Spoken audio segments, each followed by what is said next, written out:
नमस्कार, मी संकेत आवटे. 20 वर्षाचं home loan 10 वर्षातच आपण कसं क्लिअर करू शकतो? इझिली मोठं होम लोन खूप लवकर जर क्लिअर करायचं असेल, तर काही स्ट्रॅटेजी मी तुमच्यासमोर मांडतोय. बेसिकली एक एक्झाम्पल आपण घेऊयात. परत एकदा मी सांगतो, हे जे मी एक्झाम्पल घेतोय कशाचं? होम लोनचं. व्हिडिओ लक्षपूर्वक बघा. असा व्हिडिओ तुम्हाला कुठेही मिळणार नाही आणि या व्हिडिओमध्ये असा ट्विस्ट येणार आहे ना, तुम्हाला समजणार पण नाहीये. होम लोनची जी मी आता कन्सेप्ट सांगतोय, ही कन्सेप्ट मार्केटमध्ये कुठेच नाहीये.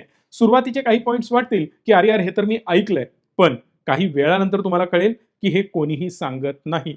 तर समजा तुमचं होम लोन आहे 20 वर्षाचं होम लोन बरं का आणि ते तुम्हाला जर क्लिअर करायचं असेल 10 वर्षांमध्ये, तर ते आपण कसं क्लिअर करू शकतो याची क्लिअर कन्सेप्ट मी तुमच्यासमोर मांडतोय. ब्रॉडर लेव्हलला आपण एक समजून चालू, की लोन अमाउंट काय असेल. समजा मी एखादं लोन घेतोय किंवा मी घर घेतोय ते असेल 1 करोड रुपयांचं. तुम्ही म्हणाल 1 करोडच का? माझं कमी असू शकतं, माझं जास्त असू शकतं, काहीही असेल. तुम्ही या सगळ्या फिगर्सना त्या प्रमाणात मल्टिप्लाय करत जा. म्हणजे काय? तुमचं होम लोन 2 करोडचं आहे का?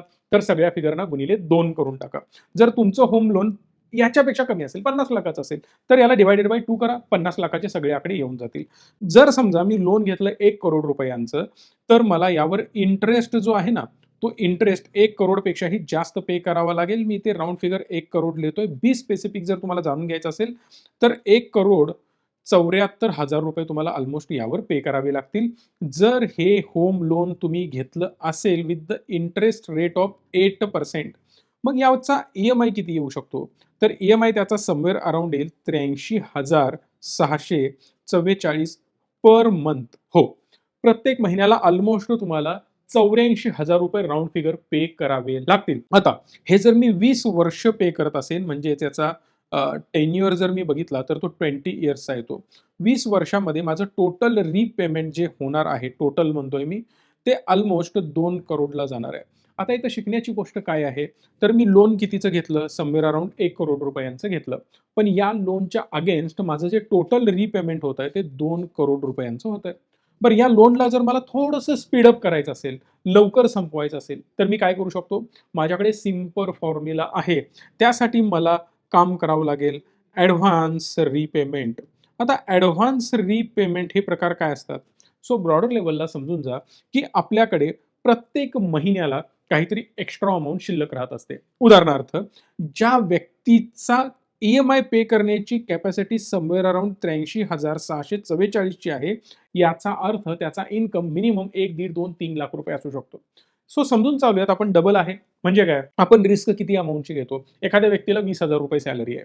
तर त्याचे ई-एम-आय वगैरे, वगैरे या सगळ्या गोष्टी मॅक्सिमम 10-12 च्या असतात. 7, 8, 10,000 रुपये तो त्याचा घर खर्च आणि इतर खर्चासाठी शिल्लक ठेवत असतो. याचा अर्थ समवेअर अराउंड 1.5 ते 2 लाख रुपये या व्यक्तीची सॅलरी किंवा मंथली इन्कम असणार आहे. Weather he is a businessman, तर त्याचा इन्कम फ्रॉम बिझनेस असू शकतो. जर तो 2 लाख रुपये प्रतिमाह कमवतोय, याचा अर्थ तो 10, 20, 25, 30,000, 50,000 एक्स्ट्रा शिल्लक राहत सुद्धा असणार आहेत.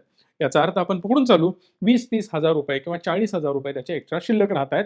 म्हणजे एकदम कट्टोकाट त्यानं हे प्लॅनिंग केलेलं नाही. दिवाळीला बोनस मिळतो, इकडून-तिकडून अजून इन्कम असतो, घरातला अजून कोणीतरी मेंबर जॉब करत असतो, बिझनेस करत असतो. बिझनेस करत असेल तर एखादं मोठं कॉन्ट्रॅक्ट मिळतं आणि त्या मोठ्या कॉन्ट्रॅक्टमधून 4 पैसे एक्स्ट्रा शिल्लक राहतात.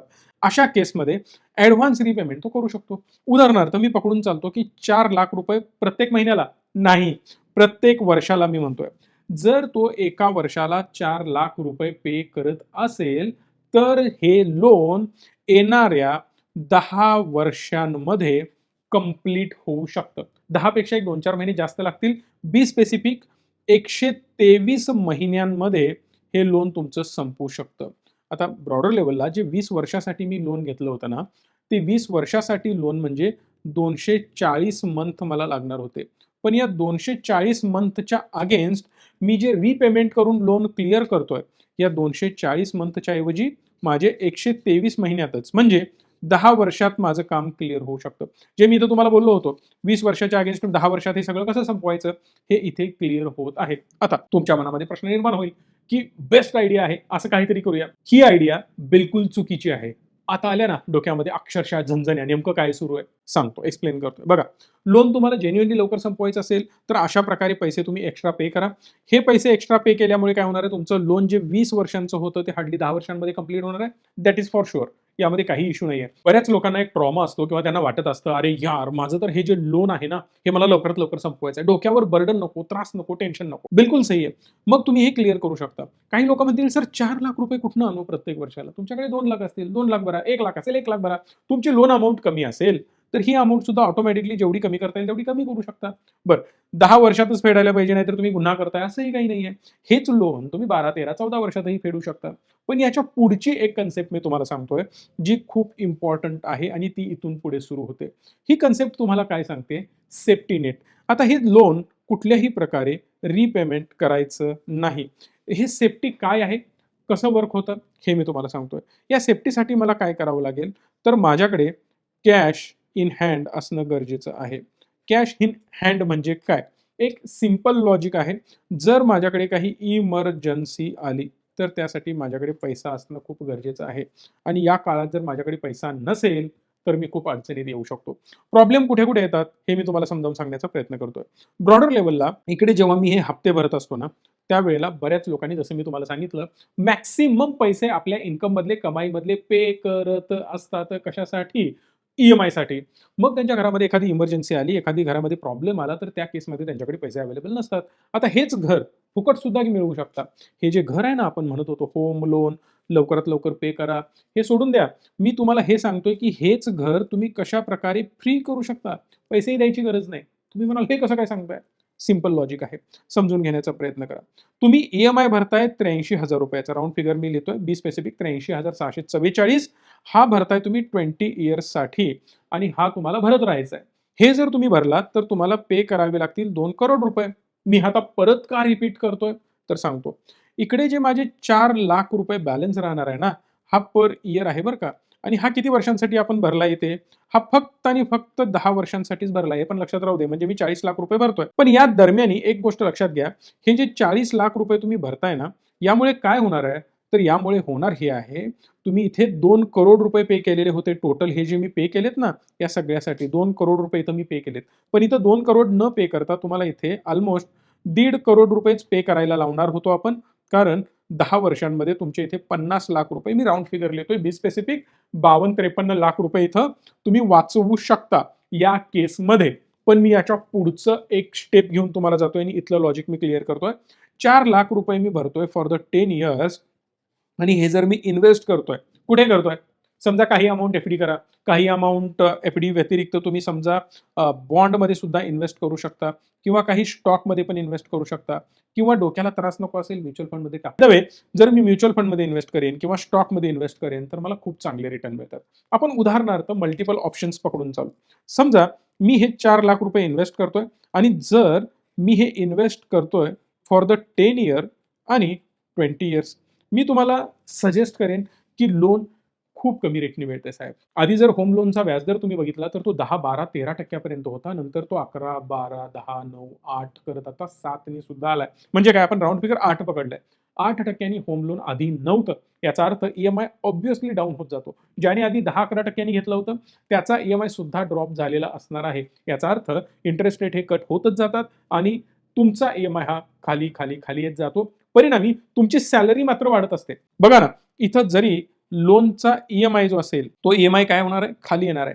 पण तुमची जी सॅलरी असणार आहे ना, ही सॅलरी काय होणार आहे? वाढणार आहे. हे सगळ्यात महत्त्वाचं समीकरण आहे. ज्याला हे समजतं ना, त्याला इझिली या गोष्टी क्लिअर होत जाणार आहेत.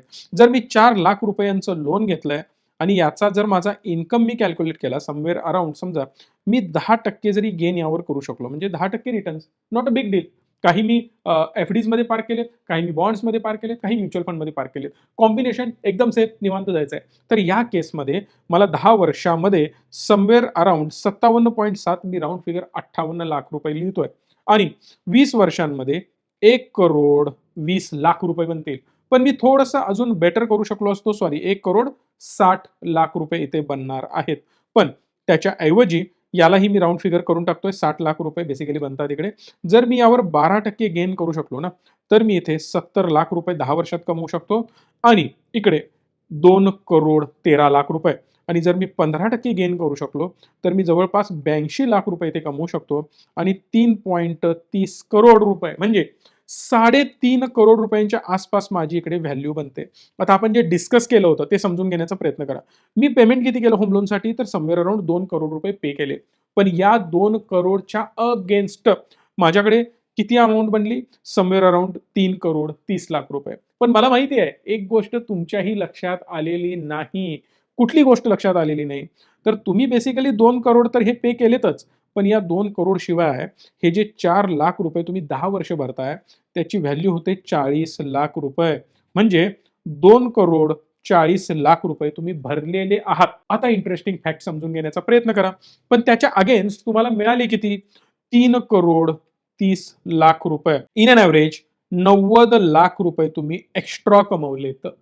आता समजून घ्या पुन्हा एकदा. खूप इंटरेस्टिंग फंड आहे. 90 लाख रुपये तुमच्याकडे एक्स्ट्रा जमा झाले. यात तुम्हाला काय मिळालं? तर ही 90 लाख रुपये मिळाली ती कॅश असेल. आणि महत्वाची गोष्ट, तुम्ही काय केलं? भरलेल्या अमाउंटमधून ही अमाउंट वजा केली. 90 लाख तर मिळाले तुम्हाला? मिळाले. एक्स्ट्रा मिळाले. व्याज मिळालं समजा. पण त्याच्यासोबत जे तुमचं घर होतं ते सुद्धा फ्री झालेलं आहे.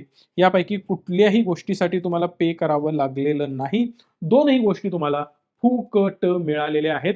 यामध्ये एकही रुपया तुम्ही एक्स्ट्रा पे करत नाही आहात. म्हणजे काय? एकतर मला घर फुकट मिळालं आणि 90 लाख रुपये सुद्धा फुकट मिळाले. यामध्ये काय काय होऊ शकतं हे समजून घेण्याचा प्रयत्न करा. बघा, ज्या वेळेला होम लोन सुरू असतं त्यावेळेला त्याचा इन्शुरन्स पण सुरू असतो. जर एखाद्या व्यक्तीची डेथ झाली ना, हे लोन आपलं जाग्यावर माफ होतं आणि ही जी अमाउंट आपण इन्व्हेस्ट केली आहे ना, ही अमाउंट सुद्धा वाढायला सुरू होते. म्हणजे काय? पहिली रिस्क आपण इथं कव्हर केली. इन्शुरन्स नसेल तर मी काही करू शकत नाही. तो नंतरचा पार्ट आहे. तिसरी महत्त्वाची गोष्ट यामध्ये काय येते, की जेव्हा माझ्या घरामध्ये इमर्जन्सी येते, त्या इमर्जन्सीसाठी सुद्धा फंड अवेलेबल असतो. दुसरी महत्त्वाची याच्या पुढची अजून एक चौथी म्हणू शकतो आपण महत्त्वाची गोष्ट येते, की जर मला हे पैसे माझ्या एन्जॉयमेंटसाठी यूज करायचे असतील, करू शकतो. 5वी महत्त्वाची गोष्ट यामध्ये ही येते, हाच फंड आणि हाच कॉर्पस माझा रिटायरमेंट फंड म्हणून सुद्धा आपण हा वापरू शकतो. रिटायरमेंटसाठी खूप मोठी अमाउंट माझी इथं क्रिएट होते. उदाहरणार्थ, घर तर तयार झालं.